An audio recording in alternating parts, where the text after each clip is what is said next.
When corrupt cops try to intimidate Ethan Carter and his nephew, they underestimate a former Marine's resolve. What starts as a routine stop turns into a powerful lesson in justice, integrity, and true strength. Ethan stands firm, proving that real power lies not in authority, but in doing what's right. If you like this content, don't forget to share this story with your friends and family, and especially subscribe to the channel so you don't miss the next meaningful stories.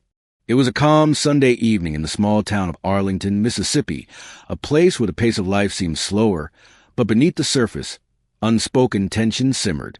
A middle-aged man named Ethan Carter was driving home with his 8-year-old nephew Jordan after spending the afternoon fishing at a nearby lake. Ethan, a quiet man with a powerful presence, was the kind of person you'd notice in a room, even if he didn't say a word.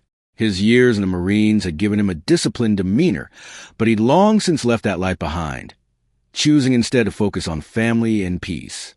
The sun was beginning to set, casting long shadows on the Tulane road as Jordan chatted away in the back seat, proudly holding up a small fish they had caught. Ethan smiled through the rear-view mirror, his voice steady and warm, as he humored the boy's excitement. The road was almost empty, save for the occasional pickup truck rolling by, and Ethan was content in this moment of simplicity. But as he passed a rusted sign marking the town limits, he noticed flashing red and blue lights in his rear-view mirror. His stomach tightened, not out of fear, but because he recognized what these lights often meant in this town. He eased the car to the side of the road, instructing Jordan to stay calm and keep quiet. The police cruiser pulled up behind him, and 2 officers stepped out, one tall and wiry, the other stocky with a swagger that suggested he enjoyed throwing his weight around.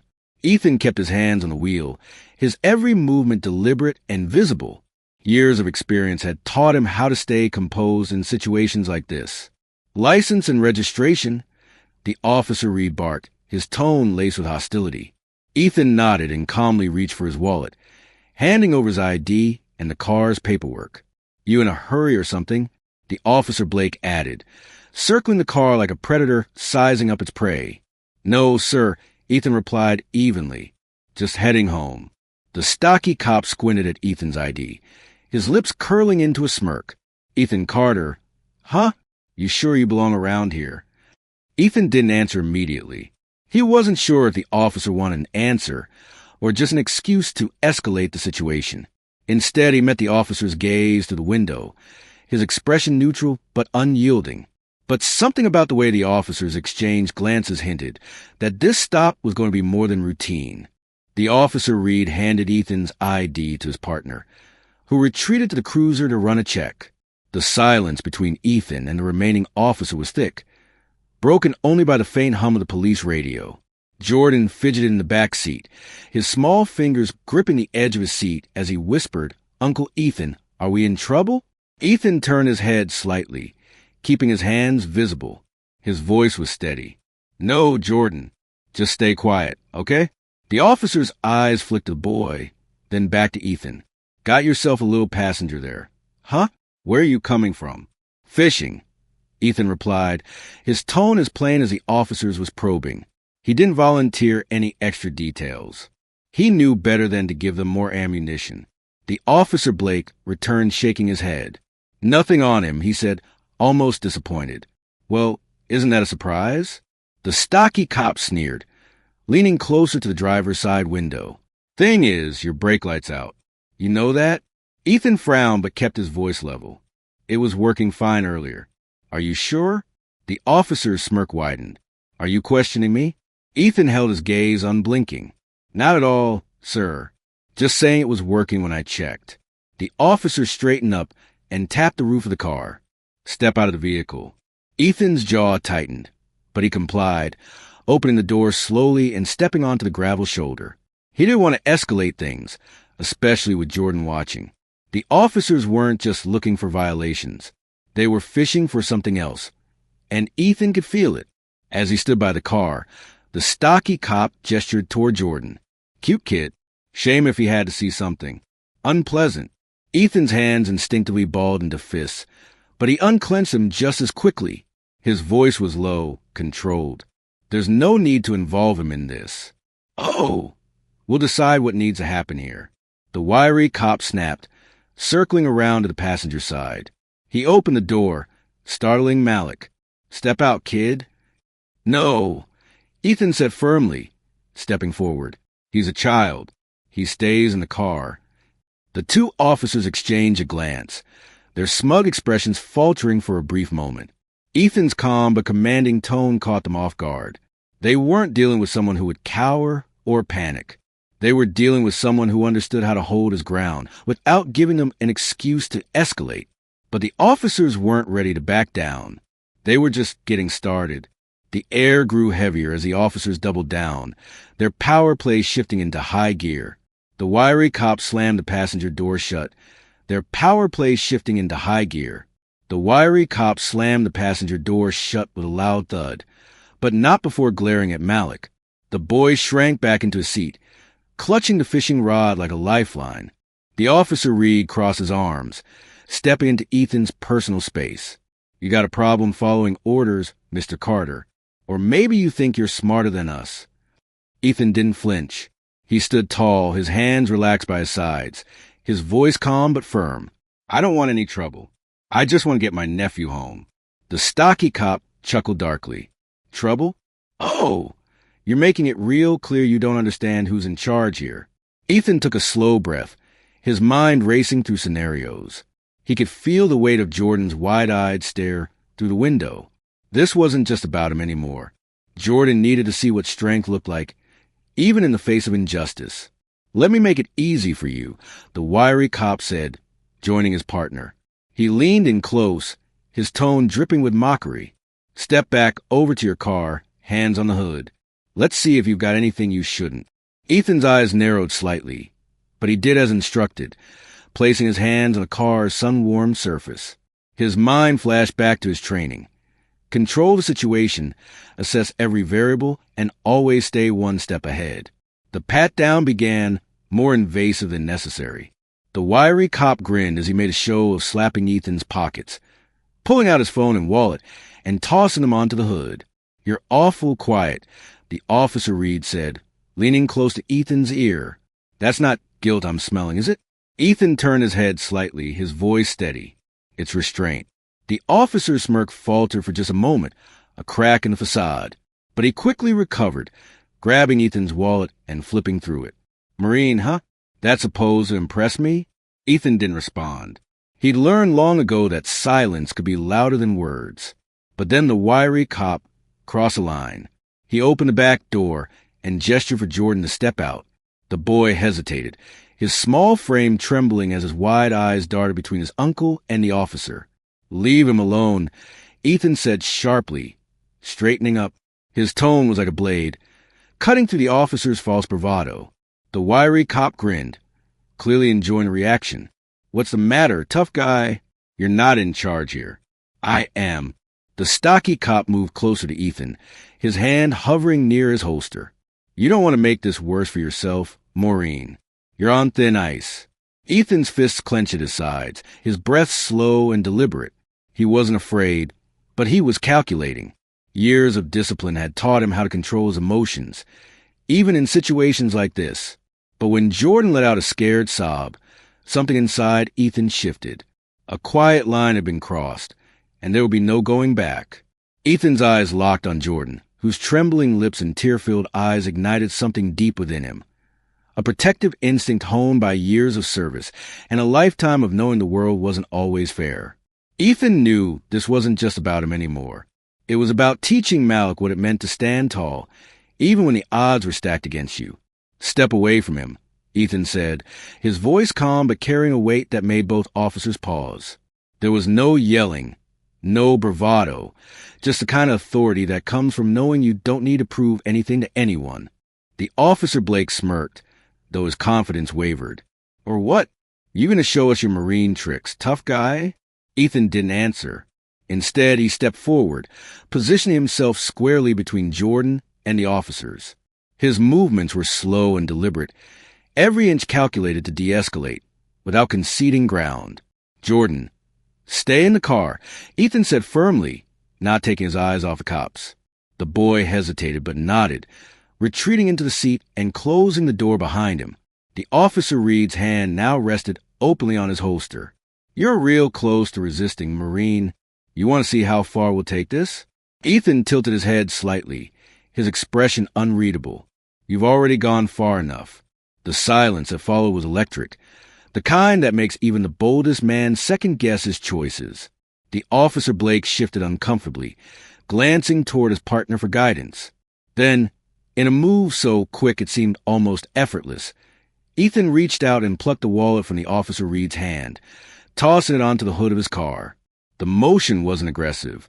It was precise, controlled, and enough to send a clear message. He wasn't playing their game anymore. "Let me be clear," Ethan said, his voice steady and calm. "I'm not going to fight you. I'm not going to argue. But I will not let you intimidate a child to prove your authority." The officer Reed's face reddened, his composure cracking. "You don't get the orders here," he barked, stepping closer. Ethan didn't move, his stillness somehow more powerful than any gesture. His eyes bore into the officer's, unflinching. "You're right, I don't give orders. But I also don't take them from men who abuse their badges." The wiry cop reached for Ethan's arm, clearly trying to regain control of the situation. But Ethan sidestepped the grab, with an ease that sent the officer stumbling forward, his balance faltering. Ethan didn't strike or shove. He simply moved out of the way, his actions fluid and deliberate. The officer Reed pulled his radio to his mouth, barking something about backup, but Ethan didn't seem fazed. Instead, he stood tall, his presence alone enough to command attention. But what happened next would change the course of the confrontation in a way no one could have predicted. The officer Reed's voice crackled over the radio as he called for backup, his tone a mix of anger and desperation. The tension was palpable, but Ethan remained calm, his gaze steady and unyielding. He knew the situation was spiraling, and the next few moments would determine everything. It was then that Jordan, still inside the car, did something neither the officers nor Ethan expected. The boy, with trembling hands, reached for Ethan's phone, which had been tossed onto the hood earlier. He unlocked it. Ethan had shown him how in case of emergencies and pressed the record button. Through the crack in the window, he held the phone low, capturing everything. "Jordan," Ethan said softly, his tone a warning. But it was too late. The wiry cop spotted the movement and stepped toward the car. "What's that kid doing?" He barked, but his voice betrayed a flicker of panic. Ethan stepped into the officer's path, his broad shoulders blocking the man's approach. "He's doing what you're afraid of, making sure the truth comes out." The stocky cop's hand twitched near his holster, his bravado crumbling under the weight of the unfolding situation. "You think you're smart, huh? Think you can outsmart the system?" Ethan's lips curved into the faintest of smiles, not one of amusement, but of confidence. "I don't have to outsmart the system. I just have to let the system see you for who you really are." The wiry cop lunged for Ethan, but his movements were sloppy, driven by frustration rather than skill. Ethan sidestepped again, this time grabbing the man's wrist in a firm but controlled grip. He didn't twist or pull, just held the officer steady, his voice calm. "You don't want to do this." The officer froze, his face twisting in humiliation. Ethan released his grip, his movements measured and deliberate. "You've already lost control. Don't make it worse." Meanwhile, Jordan's phone continued to record, moments measured and deliberate. "You've already lost control. Don't make it worse." Meanwhile, Malik's phone continued to record, capturing every word, every gesture. The officer Reed barked again into the radio, but this time his tone was less commanding and more frantic. He glanced toward the road, hoping for the sound of sirens, but none came. It was just them, standing on a quiet stretch of highway, with the truth spilling out for anyone to see. Ethan took a step back, his hands raised slightly. "This can end right here. No one has to get hurt. But if you keep pushing, you're going to find out that the power you think you have doesn't go as far as you believe." The stocky cop's face reddened further, his chest heaving as he struggled to regain the upper hand. But then the officer Blake muttered something under his breath. "This is going to get us fired." Ethan caught the words, his expression softening just slightly. "It's not too late to do the right thing," he said. "You can walk away from this." But the question wasn't whether Ethan could stand his ground. It was whether the officers would make the right choice or dig themselves even deeper. The sound of distant sirens finally broke the tense silence, but the dynamic had already shifted. The officer Reed's hand twitched nervously near his holster, and the wiry cop's eyes darted between Ethan and the approaching lights. Their confidence was unraveling piece by piece. Ethan stood his ground, his expression calm but firm, every movement deliberate. He glanced at Malik, who was still clutching the phone, and gave him a small nod. The boy's grip relaxed slightly, but he kept recording, the quiet bravery of his actions shining in that moment. The first patrol car pulled up, its lights flashing, and 2 officers stepped out. These weren't the type to swagger or bark orders. They were younger, their expressions cautious as they approached. One of them, Officer Daniels with a steady voice, spoke first. "What's going on here?" he asked, his gaze shifting between Ethan and the 2 officers who had called for backup. The stocky cop stepped forward, his voice shaking as he tried to explain. "We had a situation. This man was resisting. Ethan cut in, his voice calm but commanding. "Or recording." The younger officer frowned, looking at Jordan, who held up the phone. "Sir, do you have footage of what happened?" he asked. Ethan nodded toward Jordan. "My nephew does. He's been recording since they started targeting him." The wiry cop's face turned pale, and he muttered, "This is going to ruin us." The younger officers exchanged a glance, and the Officer Daniels' jaw tightened. He turned to Ethan. "Sir, are you okay? Is the boy okay?" "We're fine," Ethan replied, his tone steady. "But this isn't the first time these 2 have pulled something like this, is it?" The question hung in the air, heavy with implication. The younger officers didn't respond, but the looks on their faces said enough. This wasn't an isolated incident, and everyone standing there knew it. Jordan handed over the phone, and the Officer Daniels reviewed the footage, his expression darkening with every passing second. When he looked up, there was no hesitation in his voice. "You 2, turn in your badges." "Now." The Officer Reed's mouth opened to protest, but the wiry cop shook his head, defeat etched into his features. "Just do it," he muttered. The scene unfolded quickly after that. The corrupt cops were placed in handcuffs, their protest drowned out by the sound of the sirens and the whispers of bystanders who had started to gather. Ethan stood quietly, his arm around Jordan, watching as the system, flawed though it was, took its first steps toward accountability. When the chaos settled, the Officer Daniels approached Ethan. "I'm sorry this happened to you," he said. "It shouldn't have." Ethan met his gaze. "It happens too often. But it doesn't have to keep happening." The officer nodded, his expression solemn. "We'll make sure the footage gets where it needs to go." And with that, Ethan and Jordan were finally free to go. But the events of that evening left a ripple that would reach far beyond a quiet road in Mississippi. As Ethan drove Malik home, the boy broke the silence. "Uncle Ethan, are you mad?" Ethan glanced at him in the rear-view mirror, his voice soft but firm. "No, Malik. I'm proud. You did the right thing today." The boy's small smile was enough to light up the dark road ahead. This wasn't just a lesson for Jordan. It was a lesson for anyone watching. Courage doesn't always roar. Sometimes it's quiet and steady, standing up for what's right, even when the world seems stacked against you.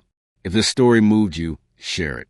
Let it be a reminder that justice is a fight worth taking on, and that strength isn't about power. It's about doing what's right. Power, it's about doing what's right. Don't forget to subscribe for more stories that matter.